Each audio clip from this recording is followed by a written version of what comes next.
Bom dia, queridos amigos, corações que se reúnem em torno do objetivo maior, estudarmos o livro Vinha de Luz, algum dos seus capítulos, das suas mensagens, em que o Espírito Emmanuel nos traz sempre presentes recordações importantes do Novo Testamento, a revivência do Evangelho com o Cristo.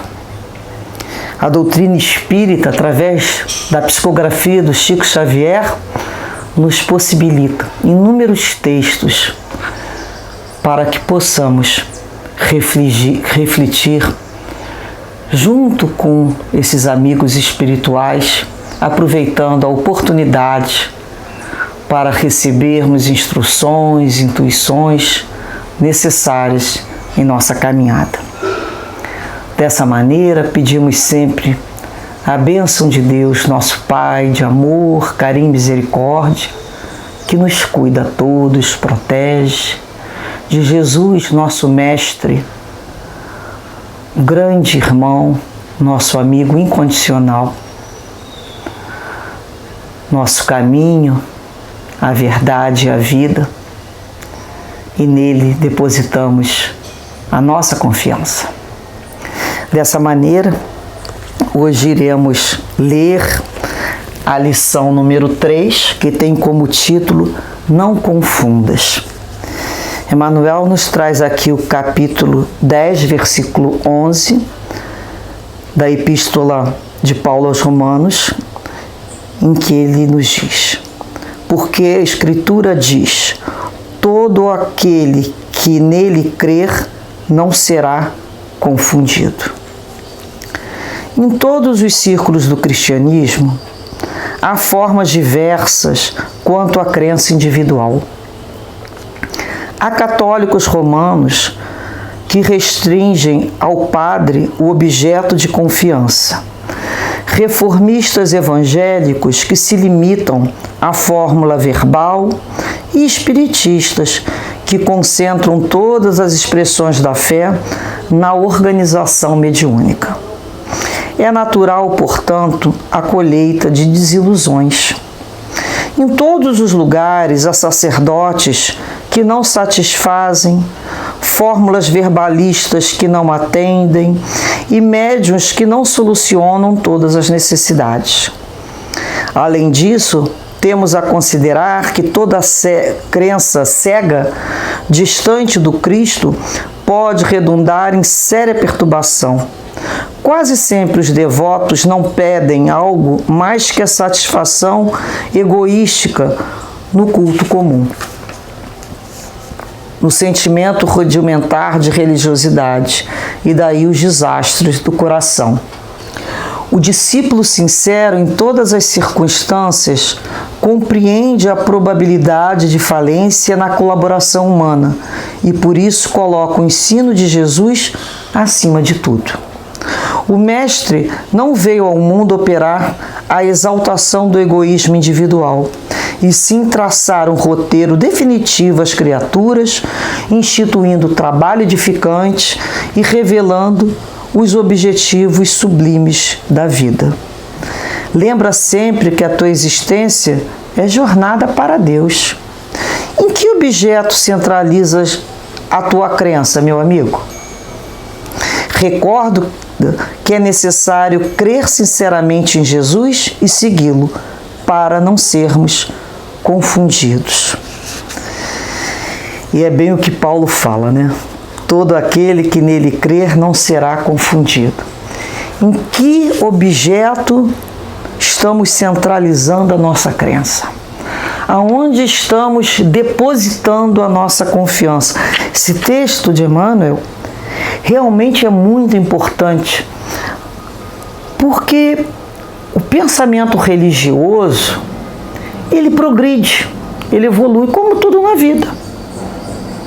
Se nós formos reparar a forma em que a criatura conversava com Deus nos tempos antigos, ela traz em si a ideia inata de um Deus.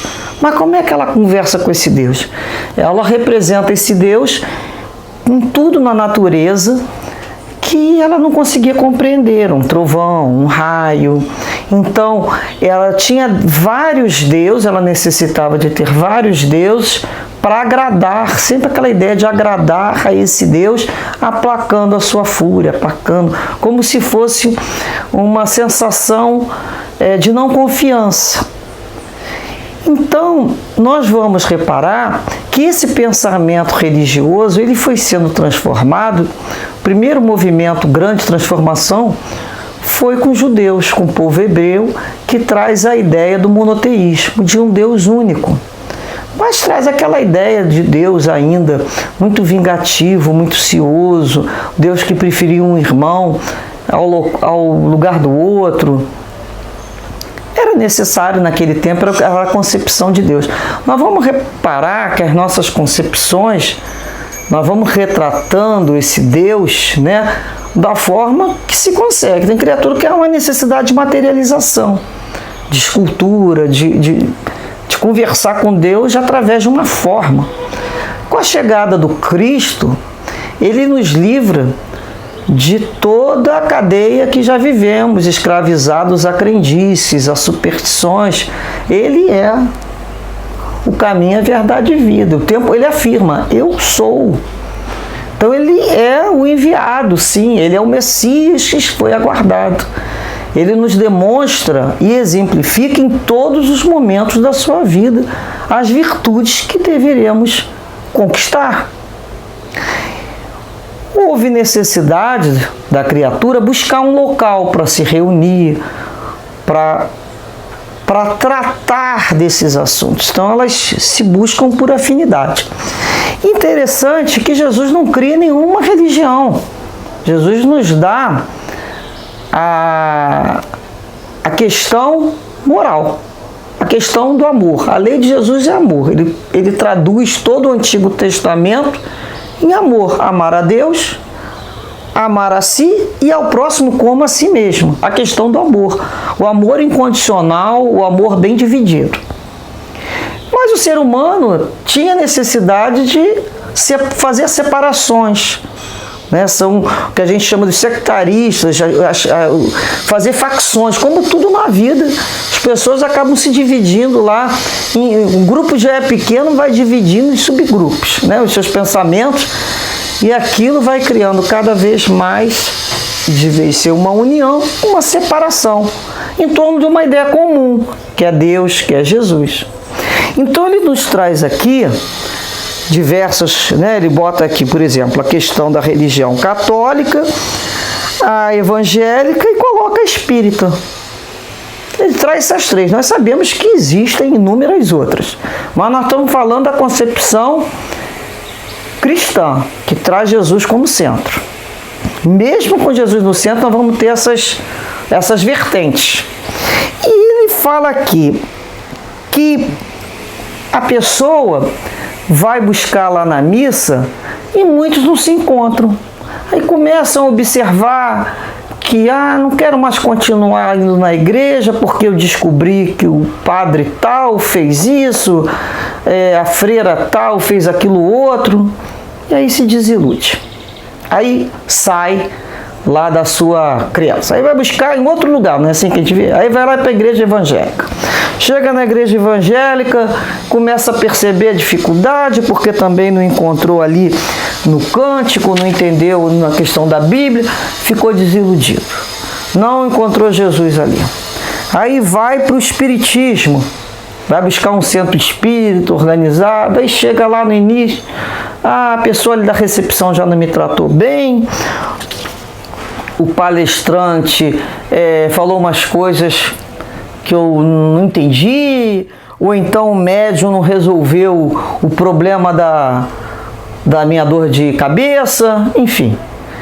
Reparemos as necessidades que as pessoas estão buscando.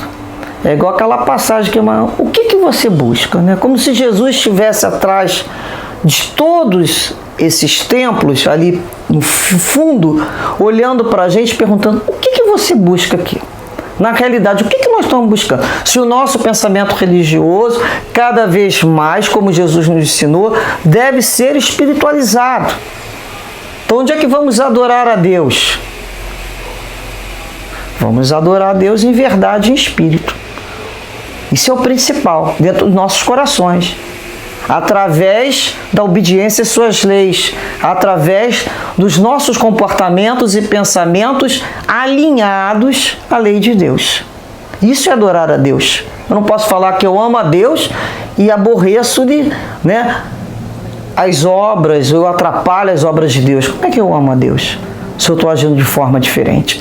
Então é a questão disso aqui, que a crença cega, ela está muito distante de Jesus.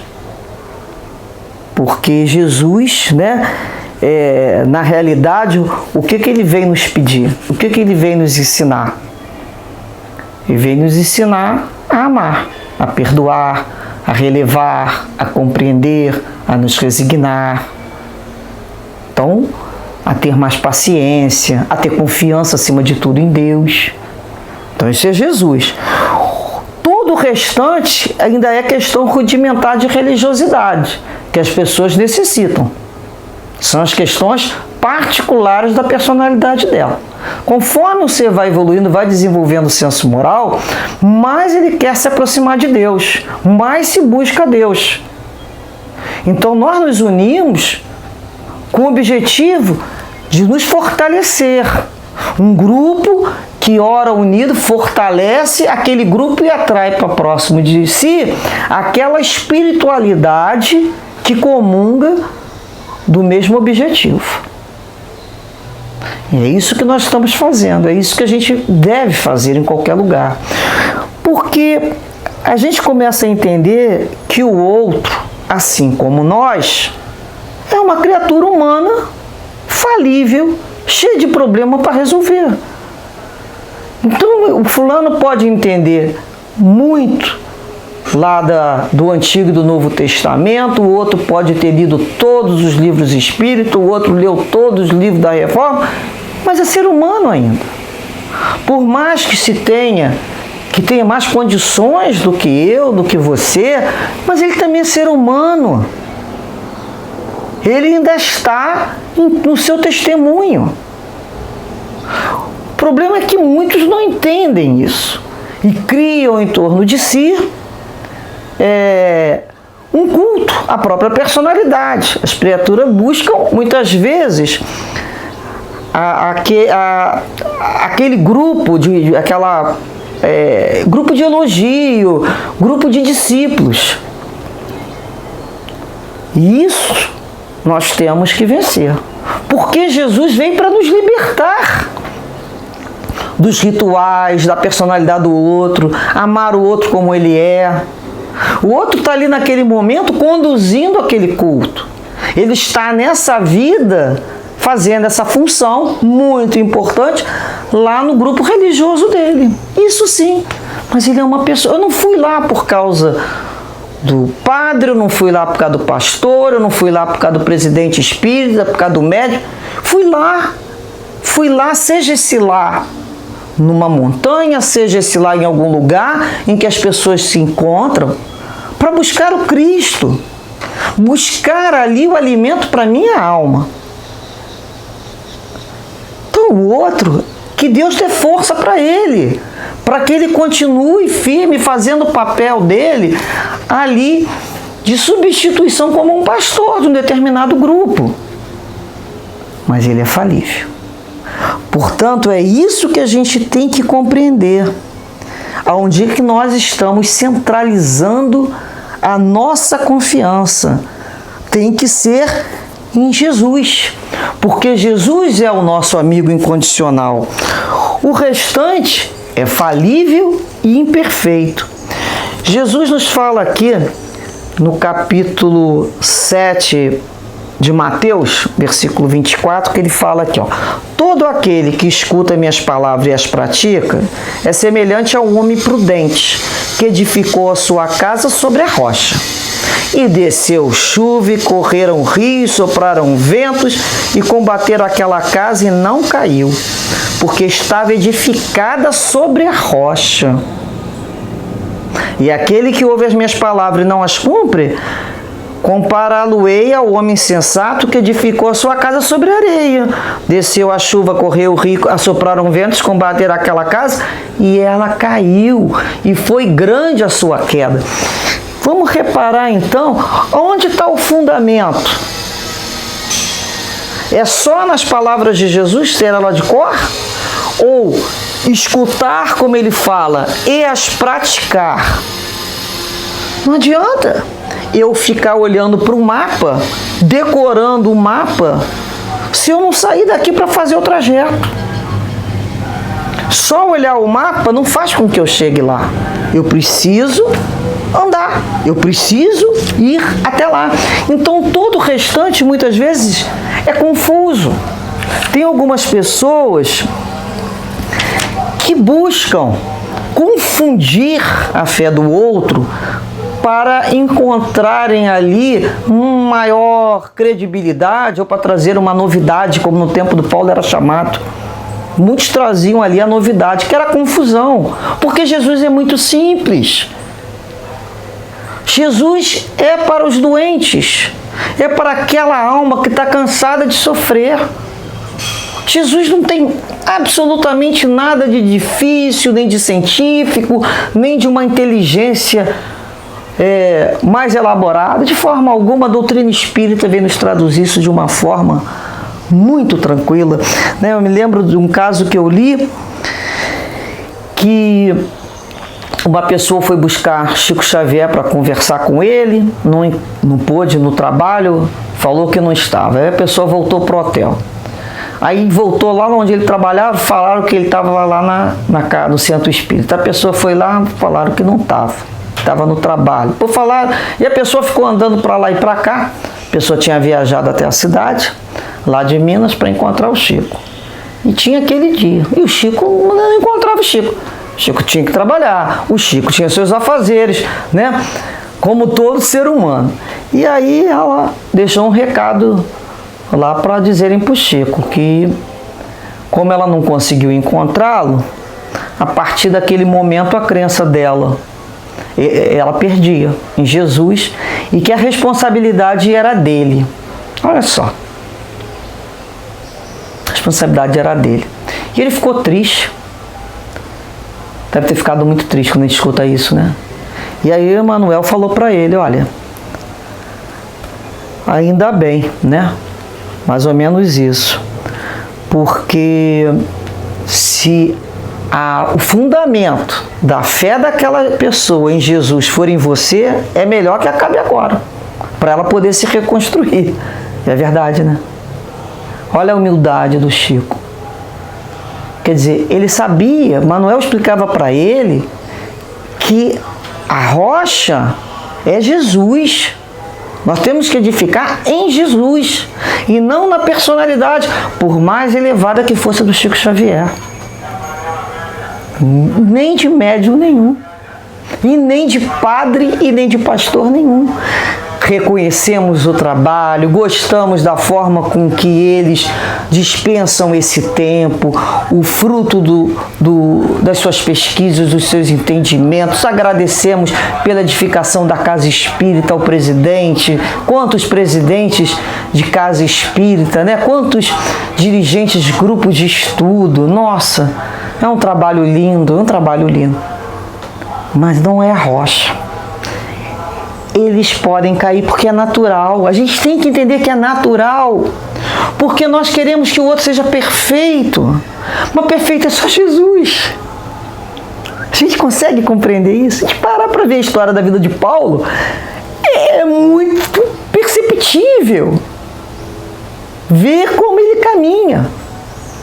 Aí a gente fala, poxa, então, não numa encarnação só, mas eu também tenho jeito, vou dar jeito em mim, né? É quando a gente começa a observar. Então, quando eu vou buscar Jesus.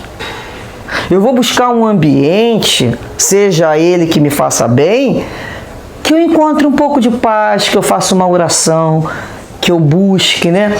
ali a presença dos guias e mentores espirituais.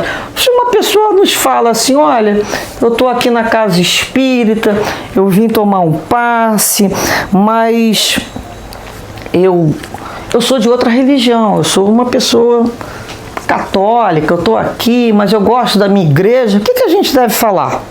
Continua na sua igreja, meu filho, está te fazendo bem? Continua na sua igreja, continua no seu templo, continua na sua vida. O objetivo da religião é um meio para nós nos tornarmos melhor, não um objetivo em si mesmo. Nenhum templo religioso é um clube de encontros, de forma nenhuma. A gente vai lá para trabalhar, cada um que se encontre. Eu pertenço à doutrina espírita, desde nova me encontro com os guias, mentores espirituais. A doutrina espírita é uma bênção na minha reencarnação. Ainda mais uma pessoa que era questionadora como eu. Então eu encontrei ali todas as respostas para as minhas dificuldades. Mas a minha parte de realizar o meu encontro com Cristo pertence a mim. Não adianta que eu não vou ser violentada por ninguém para entrar na minha... Isso foi conquistado aos poucos.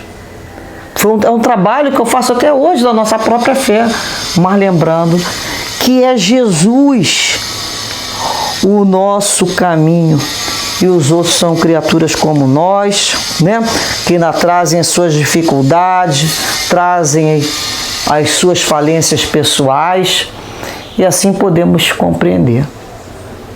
Consolo é Jesus. A doutrina espírita nos traz esclarecimento e consolo quando revive para cada um de nós o Evangelho do Cristo. Então nós temos isso muito claro. Então busquemos sempre, aonde estejamos, lembremos que Jesus nos perguntaria: o que você está buscando aqui? O que você veio buscar aqui? Eu vim buscar a Ti, Senhor. Eu vim aprender um pouquinho a cada dia a vencer as minhas cadeias interiores e a me libertar para entender o amor de Deus na minha vida. Muita paz, meus amigos, muita paz no coração de todos com Cristo. Que Deus abençoe a todos e as vossas famílias. Graças a Deus.